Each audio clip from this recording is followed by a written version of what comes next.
Good afternoon, everybody. So, welcome to another one of our parables that we're going through, Jesus' parable.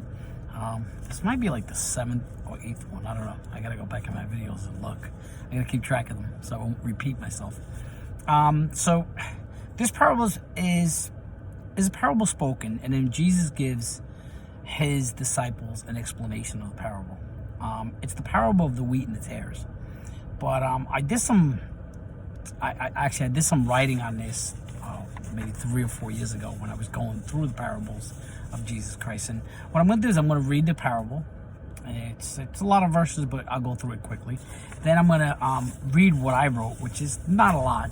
And then I was doing some research the other day, and I found this article which gives a deeper and profound understanding of this parable, and it's good to get different views on it, so you can get your own understanding and see what the Lord is trying to tell us through his parables. So we're gonna go right to it. I had other things that I wanted to share, but I don't want to make this video long. I'll leave that what I want to share for another video. So the parable of the wheat and tares, you can find it in Matthew. It's actually chapter 13, and there's 2 parts because the Lord speaks it, then there's a break in it, and then he explains it to the disciples. So in chapter 13, the first part of it is verse 24 and 30. This is where the Lord actually speaks in parable. And another parable he put forth to them, saying, "The kingdom of heaven is like a man who sowed good seed in his field. But while men slept, his enemy came and sowed tares among the wheat and went his way. But when the grain house sprouted and produced the crop, then the tares also appeared. So the servants of the owner came and said to him, 'Sir, did you not sow good seed in your field? How is it then that you have tares?' And he said to them, 'An enemy has done this.' The servant said to him, 'Do you want us then to go and gather them up?'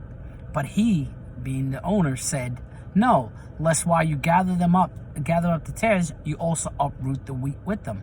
Let both grow together until the harvest, and at the time of the harvest I will say to the reapers, first gather together the tares and bind them in bundles and burn them, but gather the wheat into my barn.'"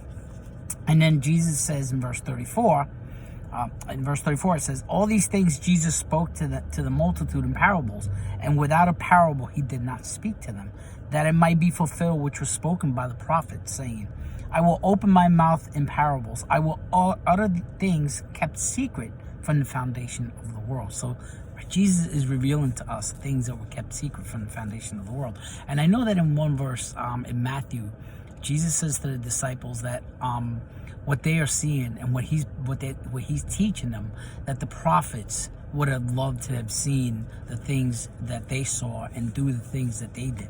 So how beautiful that is. So we continue reading now in verse 36 of chapter 13, and it says, this is the parable explained to the disciples. "Then Jesus sent the multitude away and went into the house, and his disciples came to him, saying, 'Explain to us the parable of the tares of the field.' And Jesus answered and said to them, 'He who sows the good seed is the Son of Man. The field is the world. The good seeds are the sons of the kingdom, but the tares are the sons of the wicked one. The enemy who sowed them is the devil. The harvest is the end of the age, and the reapers are the angels. Therefore, as the tares are gathered and burned in the fire, so will it be at the end of the age. The Son of Man will send out his angels, and they will gather out of his kingdom all things that offend and those who practice lawlessness, and will cast them out into the furnace of fire. There will be wailing and gnashing of teeth. Then the righteous will shine forth as the sun in the kingdom of their Father. He who has ears to hear, let him hear." And that's the end of the parable. And we read about that in Revelation also. I'm not sure which chapter it is, if it's like chapter 8 or 9 or something like that, where it tells about the angels when they go and they reap. So I'm going to show you a picture. So you're wondering what parables, or what wheat and tares look like. So I printed this. So you'll see on the top, okay, it's hard to tell the difference between the two. They look alike almost, right? So the top is the wheat and the bottom are the tares. That's when they're green, and that's when, after they start growing, And that's why Jesus says, do not tear them up, because you might tear the wheat together with the tares. And tares are basically just weeds. They're not, they're not crop, they're not food, but weeds. So Jesus says, we wait until the harvest. Well, during the harvest, how can they tell the difference? They look so much alike, but this is what they look like after they mature. That's the wheat, and that's the tare. You see how old, how ugly and brown the tare looks? So that's how they can tell the difference between the two. So I'm gonna read what I wrote.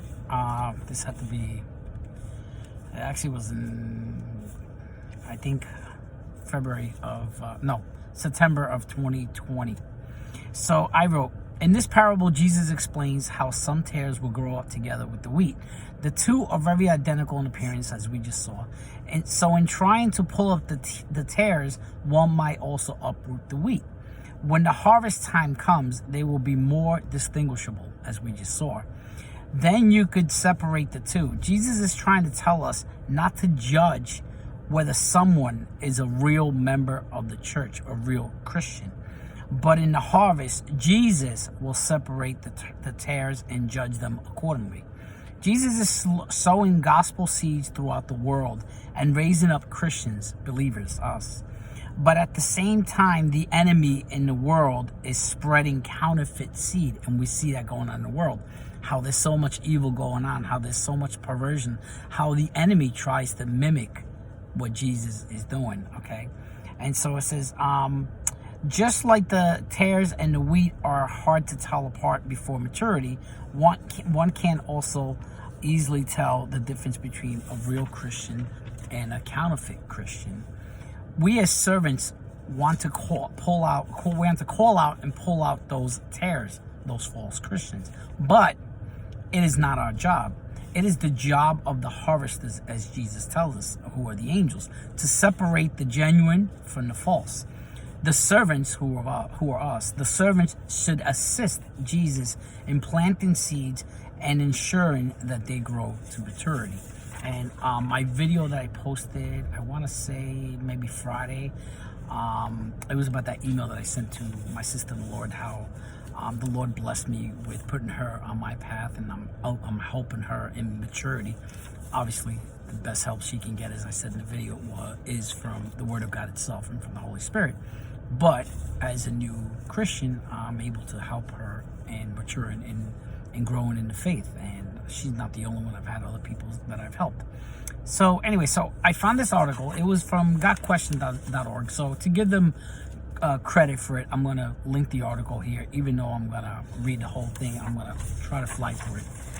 So what is the parable of the wheat and the tares? The parable of the wheat and the tares is filled with spiritual significance and truth. But in spite of the clear explanation of the parable that Jesus gave his disciples, this parable is very often misinterpreted. Many commentaries and sermons have attempted to use this story as an illustration of the condition of the church, noting that there are both true believers, the wheat, and false professors, the tares, in both the church at large and individual local churches. While this may be true, Jesus distinctly explains that the field is not the church, it is the world. You can see it in verse 38. Even if he hadn't specifically told us the world is the setting of the story, it would still be obvious. The landowner tells the servants not to pull out the weeds in the field, but to leave them until the end of the age. In the field, if the field were the church, this command would directly contradict Jesus' teaching in Matthew 18, where he tells us how to deal with unrepentant sinners in the church. They are to be put out of the fellowship and treated as unbelievers. Jesus never instructed us to let impenitent sinners remain in our midst at the end of the age. So Jesus is teaching here about the kingdom of heaven in the world. In the agricultural society of Christ's time, many farmers depended on the quality of the crops. An enemy sowing weeds would have sabotaged a business, weeds also representing tares. The tares in the parable were likely darnel tares. If you could research what darnel tare is, because that weed will, until maturity, appears as wheat. Without modern weed killers, what would a wise farmer do in such a dilemma? Instead of tearing out the wheat with the tares, the landowner in this parable wisely waited until the harvest. We saw that picture, and you can see the difference between the two. Instead of tearing out the wheat, I just read that. After harvesting the whole field, the tares could be separated and burned. The wheat would be saved in the barn. In the explanation of the parable, Christ declares that he himself is the sower. He spreads his redeemed seed, true believers, that being us, in the field of the world. Through his grace, these Christians bear the fruit of the Spirit. That's us. And you can go read what the fruit of the Spirit is in Galatians 5:22. Their presence on earth is the reason the kingdom of heaven is like the field of the world. When Jesus said the kingdom of heaven is at hand in Matthew 23:2 and 4:17, he meant the spiritual realm which exists on earth side by side with the realm of the evil one.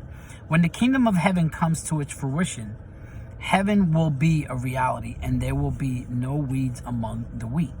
But for now, both good and bad seeds mature in the world. Let me move my phone 1 second because the sun is hitting it and I don't want it to get too hot. The enemy in the parable is Satan. In opposition to Jesus Christ, the devil tries to destroy Christ's work by placing false believers and teachers in the world who lead many astray. I want to warn you guys, and I mentioned it a couple of times before, because I can see in my YouTube channel, I can see in my account what kind of people my listeners follow, what channels they also look at. And I'm not saying you just got to look at mine, but I see some channels on there of people who are misleading many false, believers, okay? Many of them are claiming that, the rapture could be today, or the rapture could be next month, or it's possible that it can be on this fall feast, and it's possible the rapture could be anywhere. So I caution you guys, be very careful not to get sucked into these false teachers, as it says here. One has only to look at the latest televangelist scandal to know that the world is filled with professing Christians whose ungodly actions bring reproach on the name of Christ. But we are not to pursue such people in an effort to destroy them. So I guess I didn't destroy them because I didn't name anybody in particular.